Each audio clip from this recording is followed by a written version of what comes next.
sosialisasi penanaman budaya positif di UPTD SMP Negeri 20 Sinjai. Bismillahirrahmanirrahim. Assalamualaikum warahmatullahi wabarakatuh.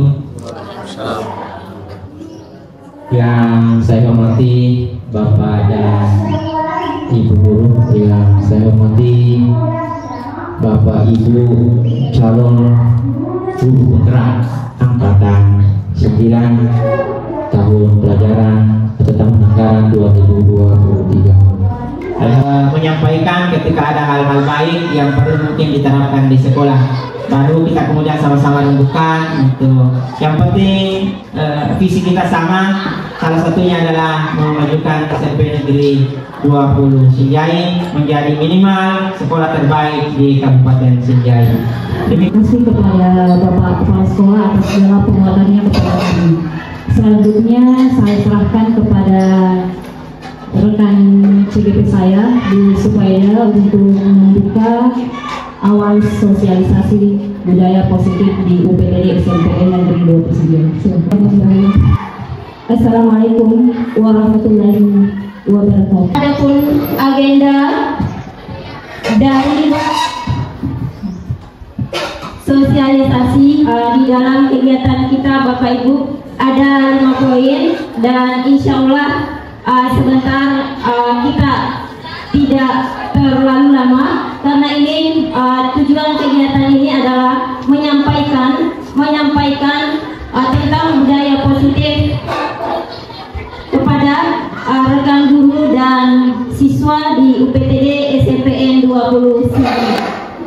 Baik Bapak Ibu, sebelum kita memulai, kita hadir dulu di ruangan ini seutuhnya Bapak Ibu. Jadi mari kita tenangkan hati dan pikiran, berdamai sejenak dengan semua beban yang ada di pikiran kita, di dalam hati kita, untuk hadir seutuhnya di ruangan ini untuk mengikuti sosialisasi. Dalam waktu 3 detik, Bapak Ibu silakan tarik nafas, supaya Bapak Ibu tenang, tidak ada kendala, tidak ada ini artinya hadir seutuhnya di ruang belajar ini. Big small tall small, big small tall short yes no. Jadi mulai Bapak Ibu ya. Big small tall short yes no. Sekarang kita mampu memahami konsep pendidikan menurut Ki Hajar Dewantara dihubungkan dengan konsep budaya dan lingkungan positif di sekolah yang berpihak pada murid. Ya. Kemudian yang kedua, peserta mampu melakukan evaluasi dan refleksi tentang praktik disiplin dalam pendidikan Indonesia secara umum untuk mendapatkan pemahaman baru mengenai konsep disiplin positif. Peserta mampu memahami peran sebagai guru untuk membangun budaya positif dengan menerapkan konsep disiplin positif dalam berinteraksi dengan murid. Iya. Itu Bapak Ibu, jadi itu capaian atau tujuan yang kita akan capai pada sosialisasi kali ini. Baik Bapak Ibu, sekarang ada pertanyaan pemantik Bapak Ibu ya. Jadi setuju atau tidak setuju? Ya. Yang pertama, hukuman dapat mendisiplinkan anak. Yang sebentar Bapak Ibu ya. Yang kedua, pemberian hukuman dengan hal positif seperti membaca atau membersihkan halaman sekolah dapat meningkatkan disiplin anak. Dan yang ketiga, memberi penghargaan dapat meningkatkan motivasi belajar anak. Nah, Bapak Ibu sudah disediakan kertas ya Bapak Ibu ya. Ada kertasnya di depan Bapak Ibu masing-masing. Silakan Bapak Ibu tulis saja kodenya. Nomor 1 kalau Bapak Ibu setuju ditulis saja S, atau tidak setuju ditulis saja T. Iya, kode saja Bapak Ibu. Jadi kita jawab semua Bapak Ibu dan siswa 1, 2, dan 3. Jadi kalau misalnya kita setuju nomor 1, tulis lagi saja S. Nomor 2, kalau setuju lagi, maka tulis lagi S. Dan yang ketiga, tulis lagi S atau T. Iya, sebentar saja Bapak Ibu. Bapak Ibu, nomor 1 1 huruf, nomor 2 1 huruf, dan nomor 3 1 huruf. Nah, Bapak Ibu, silakan disimpan Bapak Ibu ya. Silakan disimpan Bapak Ibu dan siswa saya. Iya, disimpan saja ya. Iya. Untuk jawabannya nanti akan terjawab sendiri Bapak Ibu ya di slide demi slide. Jadi akan terjawab di slide demi slide. Iya. Motivasi, hukuman, dan penghargaan. Yang ketiga, keyakinan kelas. Dan yang keempat, kebutuhan dasar manusia dan dunia berkualitas. Kemudian yang kelima adalah 5 posisi kontrol, dan yang keenam adalah segitiga restitusi. Baik, Bapak Ibu, kita mulai masuk di topik yang pertama ya. Yang topik yang pertama itu adalah disiplin positif. Sebelum kita masuk di disiplin, dari awal tadi selalu diucapkan budaya positif. Iya, budaya positif. Iya. Bapak Ibu dan siswa mungkin sudah ada di benaknya semua bahwa budaya positif itu apa. Iya. Ada yang bisa Bapak Ibu? Nah, untuk menciptakan budaya positif, maka ada disiplin positif Bapak Ibu ya. Jadi disiplin positif. Nah, di disiplin positif ini, ya, disiplin positif ini dilakukan karena yang dilakukan oleh guru adalah bagaimana, iya, supaya jagung-jagungnya tumbuh dengan baik dan berhasil. Makanya pastinya kita memeliharanya dengan hal yang baik-baik. Ya, makanya perlu adanya penanaman budaya positif. Jadi tidak akan mengubah Bapak Ibu, kita sebagai guru tidak akan mengubah jagungnya menjadi padi. Namun kalau jagung yang ada berarti itu yang dipelihara dan hasilnya juga tetap jagung dan tidak akan berubah menjadi padi. Jadi siswa itu bukan kertas kosong, tetapi sudah ada memang, tinggal mau dipoles dengan kebaikan-kebaikan lalu menghasilkan hasil yang baik. Kita dan teman ya, karena masing-masing berdua, jadi misalnya kita mensobek secari kertas ya, kita sobek ke Bapak Ibu secari kertas, kertas kecil saja, kecil, pertahankan Bapak Ibu ya. Sekarang Bapak Ibu, kita A dan teman adalah B ya, jadi A dan B. Kemudian letakkan di salah satu tangan itu yang kita punya Bapak Ibu ya, lalu genggam ya, segala daya, buatlah sebuah kepalan yang kuat ya, yang kuat Bapak Ibu ya. Kemudian teman B Bapak Ibu, Onda memang yang beda kan. letakkan Bapak Ibu. Keteculin. Apakah dia membunuh, apakah dia menghati, yang jelas bagaimana caranya, bagaimana kita mempertahankan. Itu baik itu disiplin atau bukan, itu adalah ada dipengaruhi oleh motivasi kita, motivasi Bapak Ibu.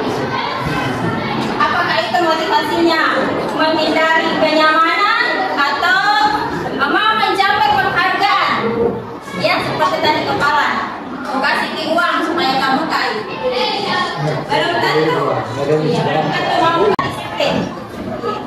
Dan di PTD SMP 20 sudah banyak Bapak Ibu nilai-nilai, terutama yang berkaitan dengan profil pelajar Pancasila yang beriman bertakwa sampai bernalar kritis.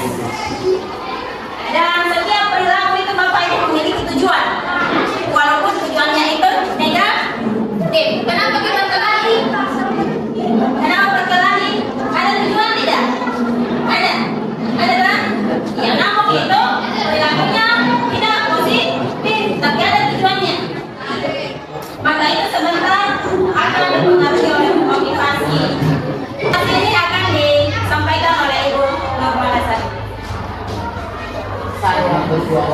Terima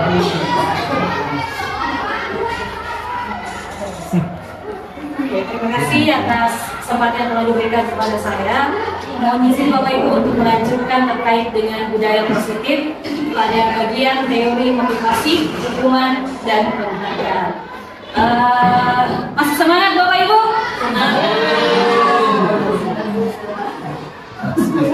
Masih semangat ya?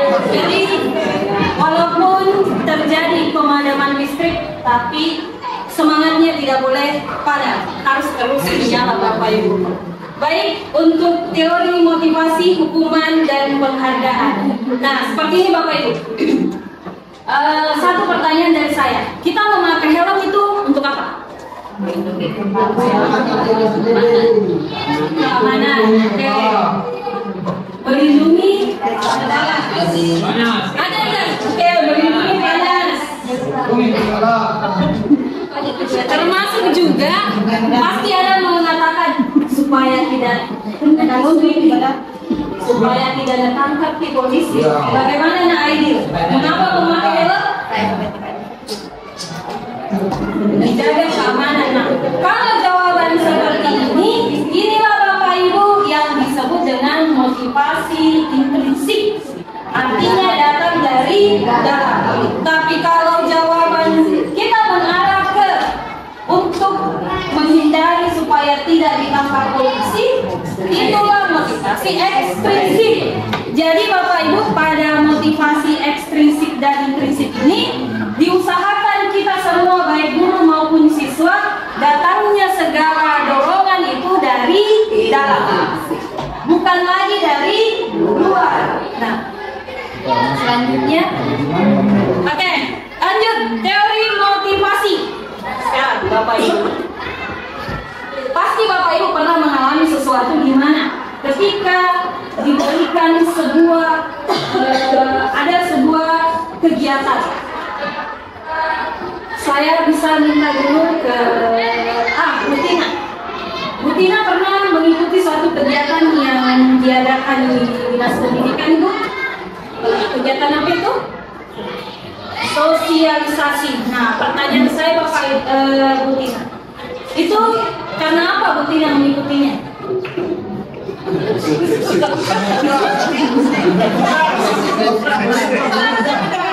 Saya ikut DPD. Kenapa Butina? Karena Butina mungkin ingin mendapatkan sebuah pemahaman.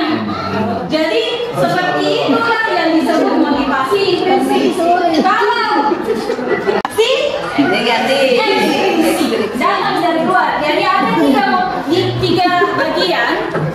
Ada dorongan untuk menghindari ketidaknyamanan. Yang kedua, karena ingin mendapatkan penghargaan. Yang ketiga, karena datang dari diri sendiri, menghargai diri sendiri. Seperti itulah teori motivasi. Ya, ketika mereka mengerjakan tugas tepat waktu, datang tepat waktu, diberikanlah sebuah bintang atau sebuah penghargaan dalam bentuk lain. Nah, guru A ini, Ibu Ani, pada suatu waktu dia tidak datang, tidak bisa hadir, maka digantilah dengan guru yang lain. Nah, pada saat guru yang lain ini menggantikan kelas Bu Ani, di mana sebelumnya Bu Ani ketika ingin mengarahkan anak-anaknya masuk, semua berbaris rapi karena ada penghargaan yang ditawarkan. Giliran Bu Ani tidak ada, digantikan dengan guru B, seketika itu juga siswa di dalam ribut, tidak bisa diatur. Jadi kalau seperti ini, itulah dampak dari motivasi ekstrinsik Bapak Ibu. Jadi yang hukuman itu, dalam hal ini saya akan menjelaskan dulu terkait dengan hukuman, kemudian penghargaan dan restitusi. Jadi kalau intrinsik itu disebutnya dengan restitusi. Nah, kalau hukuman Bapak Ibu itu sifatnya seperti apa? Hukuman itu tidak boleh memberikan hukuman. Sifatnya dia hanya satu arah. Itu kalau hukuman sifatnya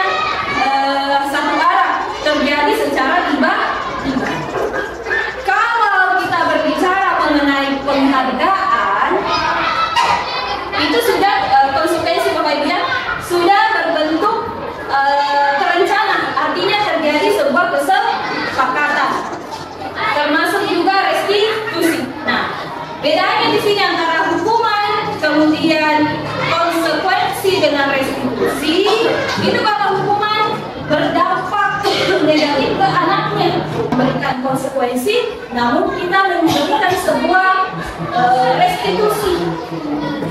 Restitusi dalam hal ini anak-anak sendiri yang akan menemukan penyelesaian dari masalah atau konsekuensi. Kita kedua dulu ini, hukuman atau konsekuensi.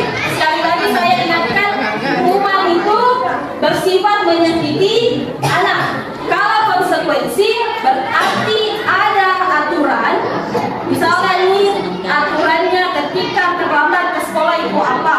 Nah, ketika Rahmat mengganti, ya, contoh halnya Askia mengambil pulpennya Rahmat.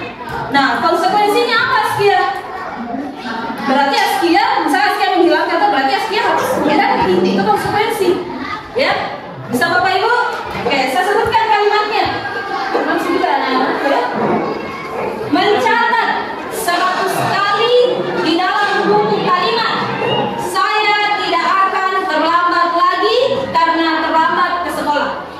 Hukuman atau konsekuensi? Bisa ditulis dulu Bapak. Terus pakai baju. Hukuman atau konsekuensi ataukah tadi? Lari mengelilingi lapangan basket 2 kali karena terlambat hadir di sekolah. Hukuman atau konsekuensi? Murid diminta untuk push up 15 kali karena tidak menggunakan masker ke sekolah. Hukuman atau konsekuensi? 4. Menggantikan kertas tugas teman yang telah dicoret-coret. 5. Membersihkan tumpahan air di meja tulis karena tersenggol pada saat belajar.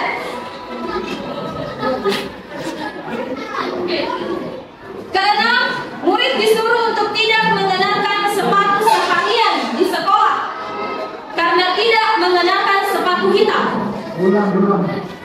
Diulang kakak, diulang. Yang keenam, murid disuruh untuk tidak memakai sepatu seharian karena tidak menggunakan sepatu berwarna hitam. Terakhir, lari mengelilingi lapangan basket 2 kali karena terlambat 10 menit untuk pembelajaran PJOK. Hukuman atau konsekuensi? Oke, sudah ada semua Bapak Ibu ya? Oke. Kita ke nomor 1 dulu. Catat 100 kali dengan kalimat saya tidak akan terlambat lagi. Hukuman atau konsekuensi? Konsekuensi mengapa konsekuensi? Karena secara peraturan bahwa apabila ketinggalan satu tugas maka harus lagi. Oke, Pak Haris mengatakan konsekuensi. Ada jawaban lain Bapak Ibu? Konsekuensi Sama konsekuensi juga. nanti tulisannya Ada yang menjawab hukuman? Hukuman. Pak Isan, silakan Pak Isan. Mengapa hukuman? ada sesuatu yang tidak enak terjadi. Oke, sesuatu tidak enak terjadi. Tadi lahir. Oke, jadi kalau kita melihat dari sifatnya Bapak Ibu, itu 100 kali mencatat, bayangkan pula. Itu bisa menjadi kesulitan Bapak Ibu.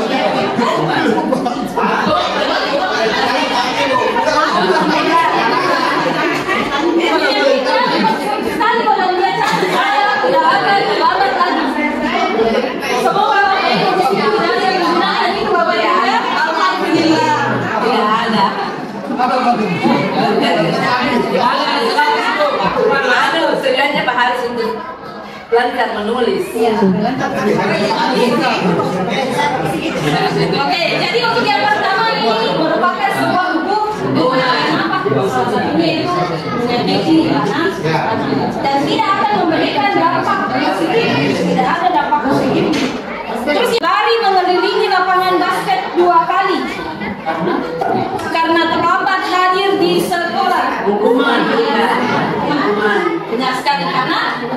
Sama halnya dengan tadi, sosial menyakiti anak-anak. Mengganti kertas tugas teman yang telah dicoret-coret. Iya, konsekuensi. Bapak Ibu, ya. Terus membersihkan tumpahan air di meja karena tersenggol pada saat belajar. Hukuman membuat anak sakit, fisik maupun hati. Kalau konsekuensi, memang ada rasa tidak nyaman, tapi hanya dalam jangka pendek. Kalau hukuman dia jangka panjang. Terus hukuman itu anak akan membenci kedisiplinan. Kalau konsekuensi, anak menghargai disiplin. Terus hukuman itu bersifat memaksa. Kalau konsekuensi itu ada respon tanggapan, stimulus respons, Bapak Ibu. Terus mendorong anak menyakiti diri sendiri. Kalau konsekuensi mendorong anak agar mudah menyesuaikan diri. Nah, timbul pertanyaan. Jadi kita gunakan yang bersifat konsekuensi tidak, Bapak Ibu. Disarankan sebagai seorang pendidik ataupun orang tua di rumah, Bapak Ibu orang tua di rumah, kita menggunakan yang namanya restitusi. Jadi kita gunakan restitusi. Jadi restitusi itu merupakan proses menciptakan kondisi bagi murid untuk memperbaiki kesalahan mereka. Sederhananya Bapak Ibu, murid sadar mengenai kesalahannya. Yang kedua, murid tahu bagaimana memperbaiki kesalahan. Seperti itu restitusi. Guru memberikan ruang kepada anak untuk mau bicara terkait dengan permasalahan yang mereka hadapi. Jadi ciri-ciri restitusi bersifat bukan menebus kesalahan, namun untuk belajar dari kesalahan. Memperbaiki hubungan berupa tawaran, bukan paksaan. Restitusi menuntun untuk melihat ke dalam diri dan mencari kebutuhan dasar apa yang mereka, anak-anak kita tidak dapat terpenuhi. Nah, selanjutnya kita ice break dulu Bapak Ibu, boleh? Oke, silakan. Jadi ice breakingnya seperti ini. Kita nyanyi lagunya tik tik tik bunyi hujan di atas genteng. Tapi kita ganti kata bendanya menjadi kata anu. Yang benda, contoh hujan kan kata benda, genteng kata benda. Jadi tik tik tik bunyi anu di atas anu.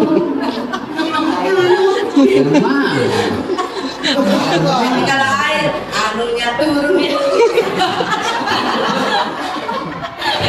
Anunya turun tidak terjelas. Bapak Ibu, kan titik bunyi hujan di atas genteng. Hujan kata benda, genteng kata benda.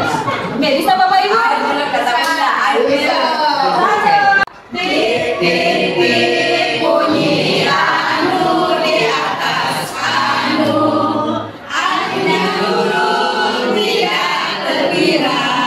Coba tengok anu dan anu. Anu dan anu masa semua.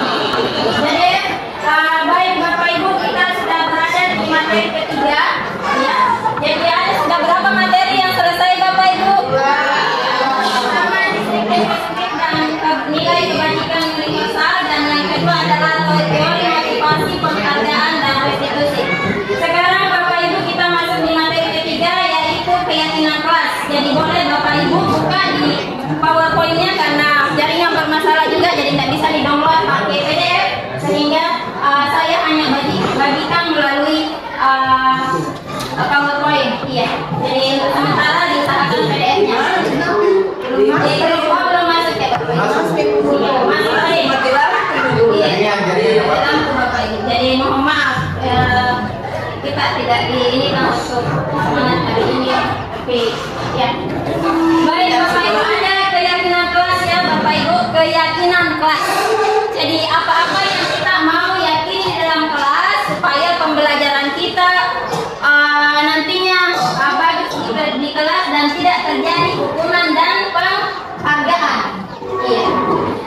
Mengapa Bapak Ibu keyakinan kelas bukan peraturan saja? Iya. Mengapa keyakinan kelas bukan peraturan saja? Iya. Bapak Ibu, jadi mengapa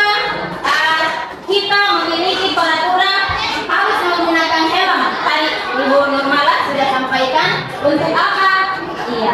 Ada yang mengatakan karena supaya tidak hilang. Ya. Kenapa Bapak Ibu kita menggunakan masker? Iya. Untuk kesehatan misalnya. Kemudian kenapa harus tepat waktu? Iya. Karena supaya saya dilihat sama kepala sekolah cepat datang. Ya. Supaya saya dikasih penghargaan dari kepala sekolah misalnya. Iya. Sebagai guru teladan misalnya kalau saya cepat datang. Ya. Dan itu semua adalah motivasi dari luar. Iya. Nah, kembali Bapak Ibu, keyakinan-keyakinan lebih menggerakkan seseorang dibandingkan serangkaian peraturan. Ya, jadi keyakinan lebih menggerakkan kita dibanding peraturan. Keyakinan itu Bapak Ibu dibuat bersama warga yang mau meyakininya. Misalnya kalau sekolah, keyakinan sekolah, kalau kelas, keyakinan kelas. Misalnya di kelas 7E saya mau membuat keyakinan kelas, maka anak-anak itu diberikan tawaran, diberikan kesempatan untuk menulis atau menyampaikan apa yang mau disepakati di kelas. Ya. Misalnya menjaga kebersihan, ya. Tidak membuang sampah. Nah, itu aturan. Ketika dia menjadi keyakinan berarti menjaga kebersihan kelas. Nah, dari keyakinan ini Bapak Ibu, ketika dia tidak menjaga, berarti dia kembali pada dirinya bahwa saya yang buat, bukan aturan. Saya yang buat dulu, saya yang ditawari untuk membuat. Maka tidak berpikir bahwa itu aturan, tapi saya dulu yakin bahwa saya akan menjaga, iya, gitu. Dan lainnya. Jadi hal-hal yang mau dengan menggunakan Bapak Ibu kalimat positif, jadi tidak menggunakan kata tidak dan jangan. Ya, jadi misalnya tidak membuang sampah sembarangan berarti membuang sampah pada tempatnya. Itu keyakinan-keyakinan kelas. Jadi wali kelas memberikan kesempatan kepada anaknya untuk dia yang mencatat, menempelkan. Jadi dia itu diberikan kesempatan menulis di papan, kemudian disepakati dan ditandatangani di dalam kelas dan ditempel di dinding. Iya, gitu Bapak Ibu. Jadi kalau ada pelanggarannya misalnya membuang sampah misalnya tadi contohnya, kalau ada yang membuang sampah tidak pada tempatnya ditunjukkan ini keyakinan kelas yang mana yang kita tidak indahkan. Tulis secara kreatif lalu ditempelkan pada dinding ya. Iya. Nah, jadi sebenarnya Bapak Ibu keyakinan kelas itu berasal dari peraturan nih. Jadi peraturan menjadi keyakinan kelas, lalu memunculkan lingkungan positif, lalu menghasilkan budaya positif. Jadi ada peraturan dalam keyakinan kelas Bapak Ibu. Jadi selalu kembalikan buku ke tempatnya. Ini apa peraturan atau keyakinan kelas? Dilarang mengganggu orang lain. Dilarang peraturan. Ya, Bapak Ibu ya. Ya. Dilarang mengganggu orang lain. Berarti keyakinan kelasnya saling misalnya menghormati. Kemudian hadir di sekolah 15 menit sebelum pelajaran dimulai. Iya. Apa kira-kira ini kalau dijadikan keyakinan kelas Bapak Ibu? Tepat waktu. Jadi harus komitmen dengan tepat waktu. Dan materi tentang kebutuhan dasar manusia. Jadi kebutuhan dasar manusia dan dunia berkualitas Bapak Ibu. Jadi di modul secara khusus penggerak itu ada namanya kebutuhan dasar manusia dan ini semua sudah kita pahami sebenarnya Bapak Ibu. Iya. Jadi ada 5 kebutuhan dasar manusia Bapak Ibu yang perlu dipahami dan juga dipahami dengan siswa bahwa oh ternyata kita punya kebutuhan-kebutuhan. Yang pertama itu Bapak Ibu adalah butuh kebutuhan kasih sayang dan rasa diterima. Kemudian ada bertahan hidup. Kemudian kesenangan, kebebasan dan penguasaan. Misalnya Bapak Ibu dikurung di dalam ruangan, iya, pasti kita tidak enak di dalam kan? Iya, tidak enak. Selalu di bawah Iya, berarti itu adalah kebutuhan apa? Kebebasan. Saya kebebasan. Di bertahan hidup itu Bapak Ibu, makanan, ya.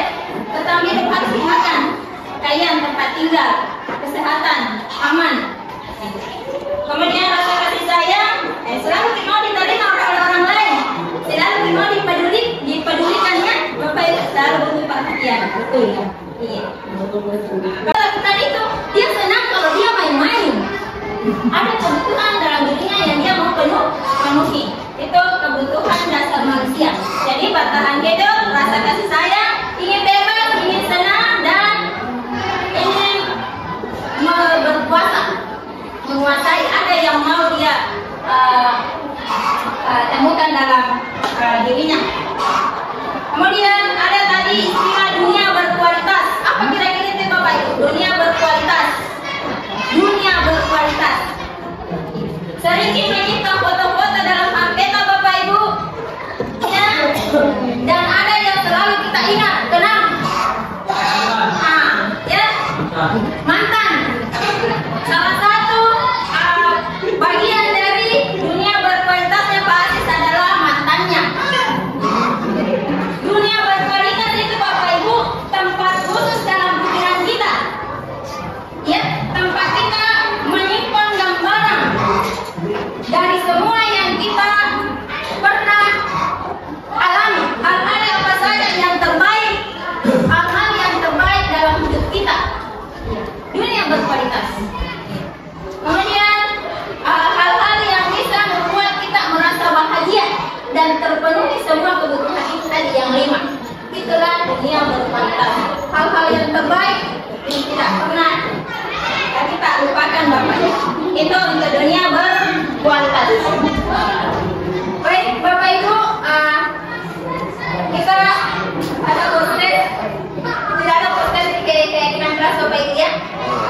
Kita sekarang sudah berada di materi kelima, yaitu 5 posisi kontrol Bapak Ibu. Ini yang paling menarik ya, di materi kita, di sosialis kita hari ini, dan akan disampaikan oleh Ibu Nurmalasari. Oke, sebelumnya saya bagikan dulu video Bapak Ibu. Kita nonton bersama ya, kurang lebih 3 menit. Saya bagikan linknya. Salam kembali. Hari di rahmat. Apa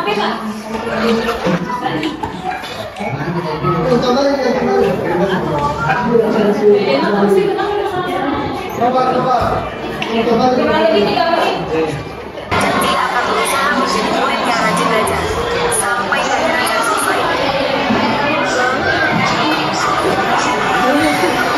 Pertanyaan tadi ini sebentar seperti awal. Yang kedua, pembuat merasa bersalah. Yang ketiga, sebagai teman. Yang keempat, sebagai pemantau. Yang kelima adalah manajer. Nah, kalau posisi pemukul itu kita bisa lihat dari ekspresinya, dari intonasi suaranya itu keras, tatapan matanya tajam melotot. Terus berkatanya yang akan bilang begini, Nisa, terlambat terus Nisa. Kalau begini terus kita bisa dikasih keluar dari sekolah. Nah, itu seperti posisi penghukum. Nah, kalau dikatakan hasilnya Bapak Ibu, kalau posisi penghukum itu atau pendendam, karena kita menghukumnya. Yang kedua, sebagai pembuat merasa bersalah. Nah, terkadang kita akan buat seperti ini. Aduh, Rahmat, kapan Tina mau kerja tugas tepat waktu? Tidak kasihan lihat ibu ini aja tiap hari. Masa ibu dimarahi lagi sama kepala sekolah, Rahmat? Nah, itu sebab itu adalah posisi pembuat merasa bersalah. Artinya Bapak Ibu, hasil yang didapatkan dari anak ketika kita mengambil posisi itu adalah mungkin akan merasa bersalah karena kita meluapkan perasaan kita mengatakan bahwa kau salah, jadi itu akan membebani anak-anak. Kemudian yang ketiga Bapak Ibu, posisi sebagai teman. Tadi di contoh itu bisa Bapak Ibu lihat dari nada bicara gurunya itu terlihat akrab, dia santai. Ayo, kenapa sih tidak mengerjakan tugas? Ayolah dikerjakan, kan sudah janji sama Bapak.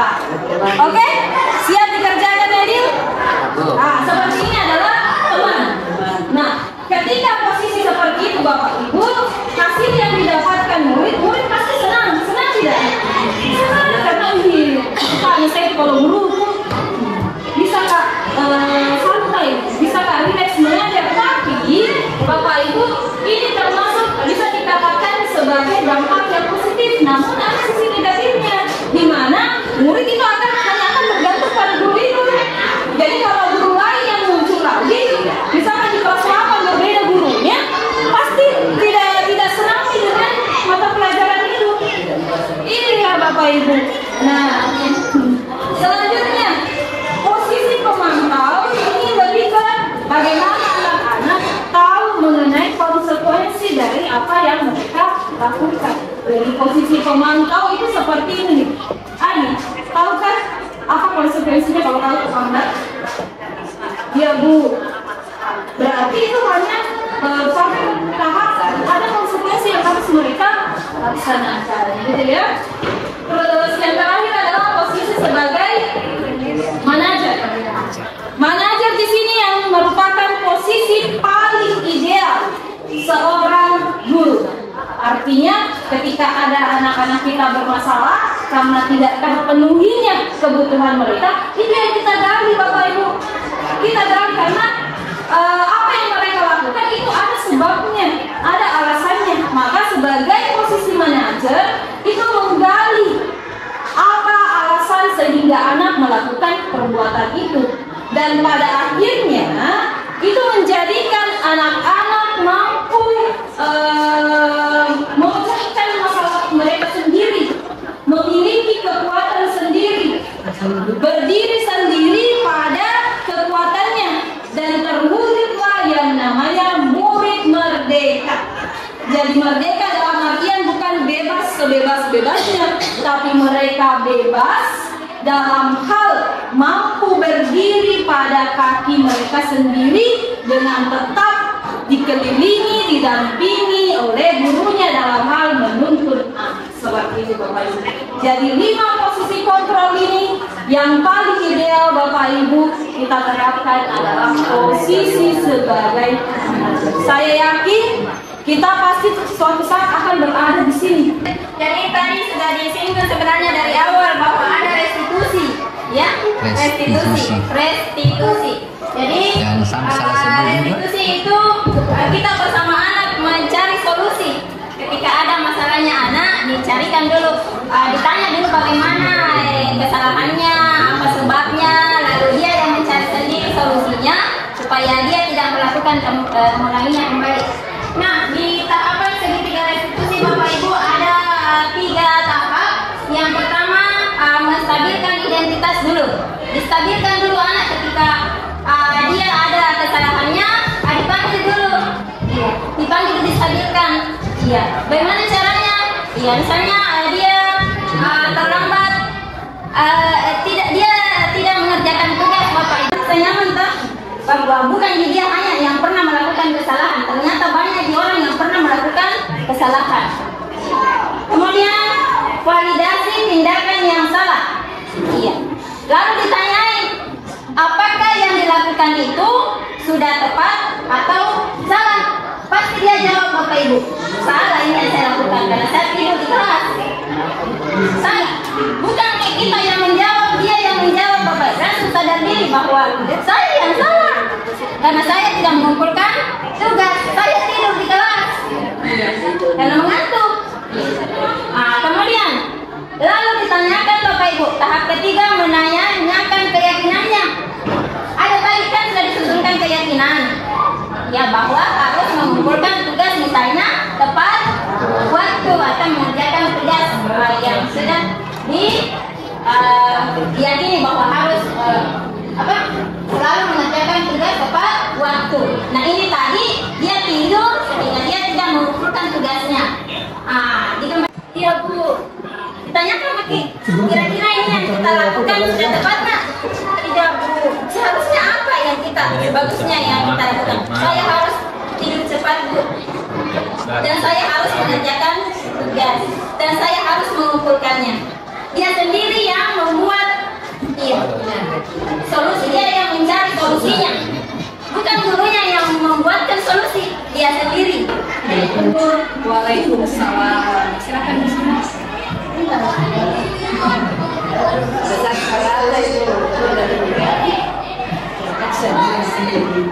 Nah, Ibu lihat tadi di pembelajaran yang dulu kita terlambat ya. Iya. Kenapa? Saya terlambat bangun. Nah, terlambat bangun berarti menyebabkan terlambat juga ke sekolah kan? Iya. Ibu tahu itu merupakan hal yang itu berapa kali mungkin terlambat? Baru 2 kali.